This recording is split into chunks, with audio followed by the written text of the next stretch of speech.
Hey, my name is Derek, and it's pretty crazy to think that I'm making a video about reading the Bible. If you would have told me a year ago that I would be on YouTube talking about how reading the Bible, going to church, and listening to sermons has changed my life, I would have said you were crazy.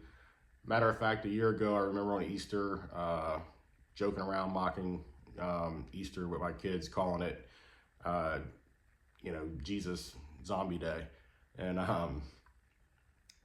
it's just been a pretty wild ride. I would say it all started about 6 or 7 months ago. I was just kind of living in fear and a lot of uncertainty. And, I bought a house about a year ago now, and kind of in a situation where I had to buy a house. And honestly, it wasn't in the greatest position to do that, and it just created a lot of financial hardship and just worry. And about 6 or 7 months ago, decided to go on kind of like a personal growth journey. Wasn't planning on that being a faith-based journey, more so just how to get better at making money and doing better financially. And it's just kind of like one thing led to another. It started out listening to some, I would say, like Christian adjacent podcasts, some guys who were openly Christian, guys that, I grew to respect and like their opinion. And that kind of dropped my guard down a little bit. I was actually, born in a Christian household. I went to church probably till I was about 13 years old and just kind of fell out of it. I started smoking weed pretty heavily at around 14 and drinking and stuff on the weekends a lot. And that led into a whole dark path of addiction and stuff in my late teens and early 20s. In sobriety, I've had a spiritual life, I would say. Praying and meditating and stuff like that. And it's helped, always having that spiritual connection. But I just reached a point where spirituality just wasn't enough. I needed something more powerful than that. And in this journey, it started off reading books. One book that I read that really opened my mind up to this was Wild at Heart by John Eldredge. It's a book about manhood and raising kids and stuff like that. And but he's very openly Christian and talks a lot about, there's tons of Bible verses and stuff throughout the book. And the stuff just started making more and more sense to me. And one thing led to another.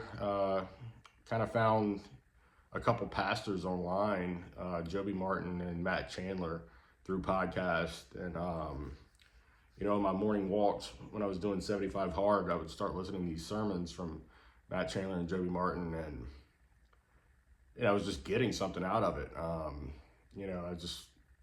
The fear and worry started to subside.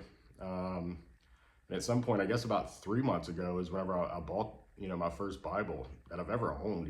Like I said, growing up a Christian, I never really read the Bible besides being in church, going through different things. But yeah, I started in the New Testament, started with in Matthew. And over the last 3 months, I've read the entire New Testament and starting to read Psalms now. And God, every day I have not missed a day in 3 months, to where read at least one chapter. Sometimes, 7, 8, 9, 10 chapters. It just depends on the day. I gotta say, it's truly transformed my life. Like I said, I never would have thought I would be making this video. I didn't think the Bible could help me. For 13 years being in recovery and, wanting to better my life, I've read tons of self-help books, self-development books and stuff like that, spirituality books, and some of them are great, and I've gotten things out of these other books, but the Bible has truly transformed my life, and it's made me realize how I want to live my life. Just living my life with love and compassion for others. It's crazy to say, it's so weird to me, but I truly feel like I've given my life over to Jesus Christ. it's mind blowing to me. How did this happen? I don't know. And they say seek and you shall find, and I put the smallest amount of effort into it, and it's all I want to do now. I just want to read the Bible. I listen to tons of pastors. I have this list of pastors that I listen to sermons all the time, and I listen to podcasts about the sermons, and it's crazy how this has completely just changed my life. And the biggest ways on day-to-day life of what it's done for me is I'm not living in fear. I mean, I still have all the same problems. I still have, finance, I make decent money, and we're getting by just fine, but it's not like it was a year ago whenever I had a lot more of a financial security. But I make enough to get by. I can pay my mortgage, I can pay all my bills, and things are about to change. My wife, she's wrapping up nursing school soon, and she's gonna be a full-time nurse, and life's gonna get a lot easier.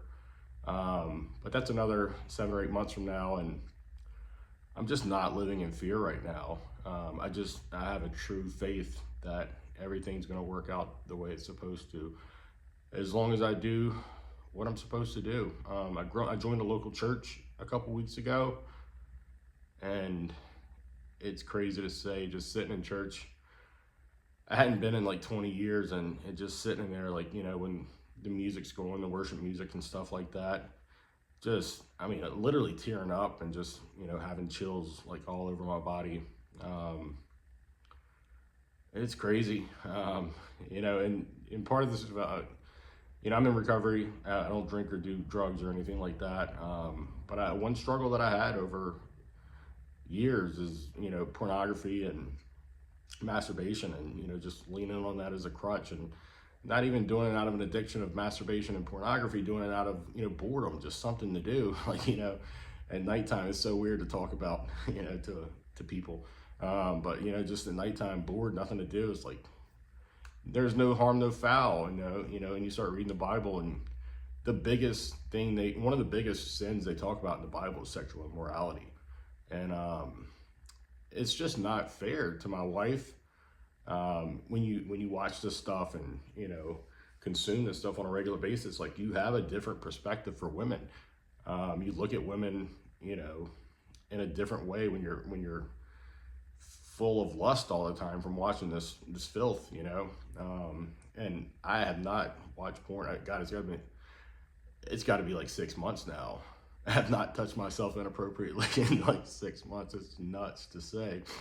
I do have, an awesome wife, and we have a great sex life. So, and one thing I can say is that's better, when you're not numbing yourself, watching this filth all the time, and, having that instant gratification. Things just get better. I'm not lusting over women, when I'm in the gym and stuff, because I'm not thinking about sex all the time. I'm not allowing it to enter in my mind like I used to. But yeah, just wanted to make this video. Thanks for watching.